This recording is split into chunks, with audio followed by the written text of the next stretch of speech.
Assalamualaikum warahmatullahi wabarakatuh. It's me Fajria.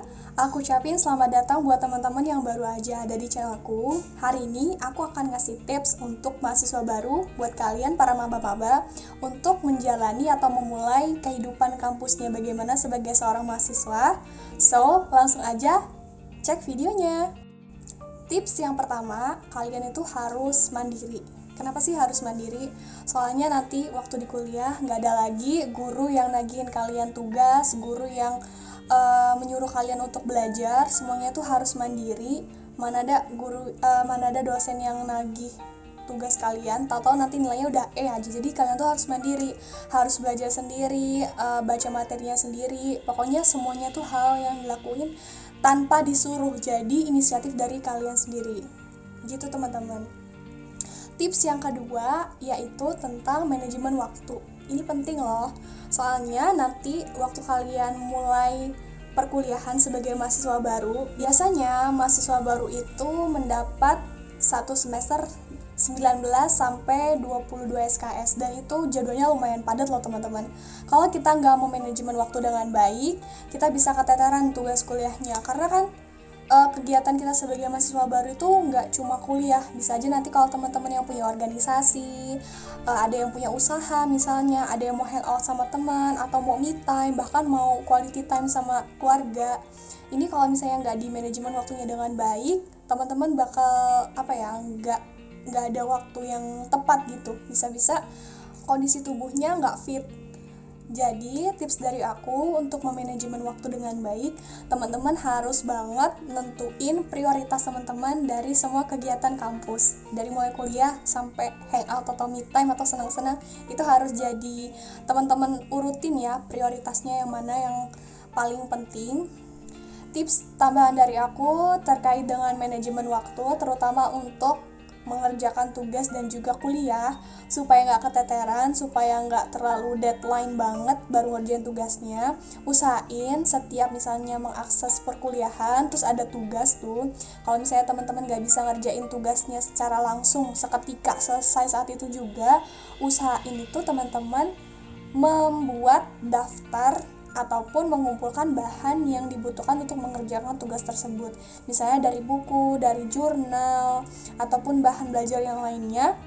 Bisa difoto, bisa di screen capture, bisa ditulis, ataupun bisa di list. Jadi ketika nanti mengerjakan tugas A, ternyata yang dibutuhkan untuk menulis tugas tersebut adalah B, C, D, E. Jadi udah tahu nih nanti waktu ngerjain tugas mau nulis apa aja, bahannya dari mana aja. Jadi ketika deadline-nya tugas tersebut sudah dikumpulkan, teman-teman gak bakal keteteran lagi. Udah tahu apa yang mau ditulis, udah tahu bahannya, tinggal nulis, tinggal nyusun, tinggal ngerangkai kata.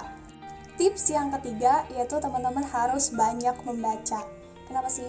Soalnya nanti tugas kuliah itu biasanya berkaitan dengan menulis. Jadi biasanya buat paper, buat esai, buat makalah, buat karya ilmiah. Pokoknya semuanya tuh berbau dengan tentang menulis. Nah, untuk mempermudah kita menulis bahan tugas, menulis semua tugas-tugas adalah dengan memperbanyak bacaan.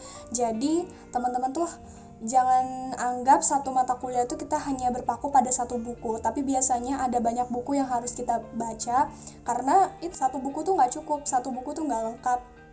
Untuk memperluas pengetahuan kita, untuk memperluas pandangan kita itu harus banyak baca buku. Materi pembelajaran yang bisa diakses tuh bukan cuma buku teman-teman tuh bisa baca artikel, bisa baca jurnal, bahkan video-video pembelajaran, koran, ataupun video-video terkini yang terkait dengan pembelajaran kita, itu juga bisa menambah pengetahuan kita.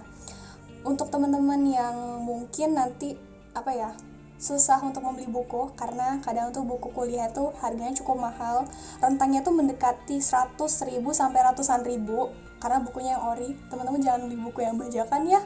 Teman-teman bisa manfaatin fasilitas perpustakaan yang ada di masing-masing kampus teman-teman, ataupun bisa juga mengakses perpustakaan digital yang ada di internet. Bahkan ada juga loh perpustakaan nasional, jadi teman-teman bisa akses dengan mudah media pembelajaran tanpa harus terkendala dana. Tips selanjutnya adalah tentang public speaking. Public speaking itu harus banget dipunyai skillnya oleh mahasiswa. Soalnya nanti kalau mahasiswa itu bakal banyak banget presentasi. Walaupun ini cuma daring, walaupun online sistem perkuliahannya, nggak menutup kemungkinan bahwa teman-teman akan melakukan presentasi secara online. Nggak cuma sekadar presentasi, tapi kita itu harus belajar cara berbicara di muka umum, cara mengungkapkan pendapat, cara memberi saran yang baik, dan sebagainya. Itu semua merupakan salah satu skill public speaking yang harus dimiliki oleh teman-teman semua. Tapi jangan takut dengan adanya pembiasaan kita untuk mencoba berani, untuk mencoba bicara, maka kita akan dengan mudah menguasai skill yang namanya public speaking. Nah, itu semua didukung dengan kalau kita punya bacaan yang banyak, bahan bacaan yang banyak, maka kita akan mudah berbicara karena banyaknya referensi yang sudah kita baca, sehingga kita tidak kesulitan untuk mengungkapkan pendapat, tidak kesulitan untuk mencari topik. Selanjutnya adalah tentang siklus pertemanan. Yang aku harapkan nanti pasti nih teman-teman itu akan berkelompok pada teman-teman yang satu frekuensi dengan kalian.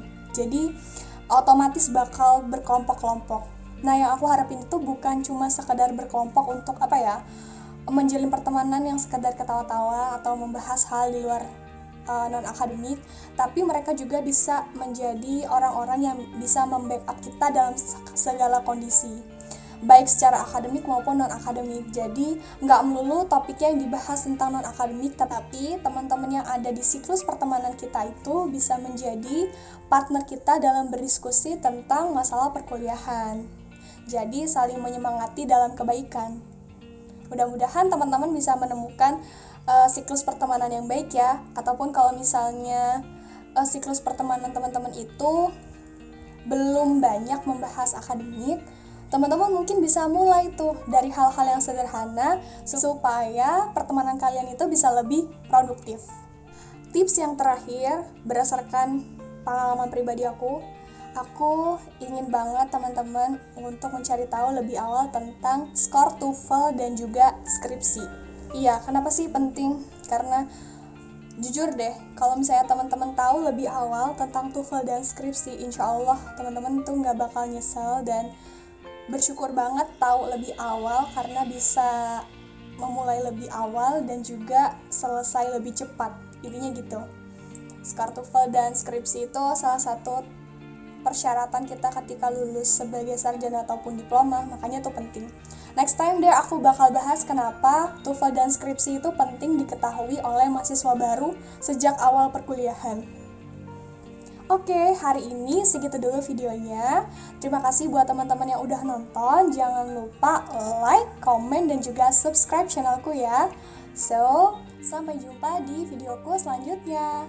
Wassalamualaikum warahmatullahi wabarakatuh.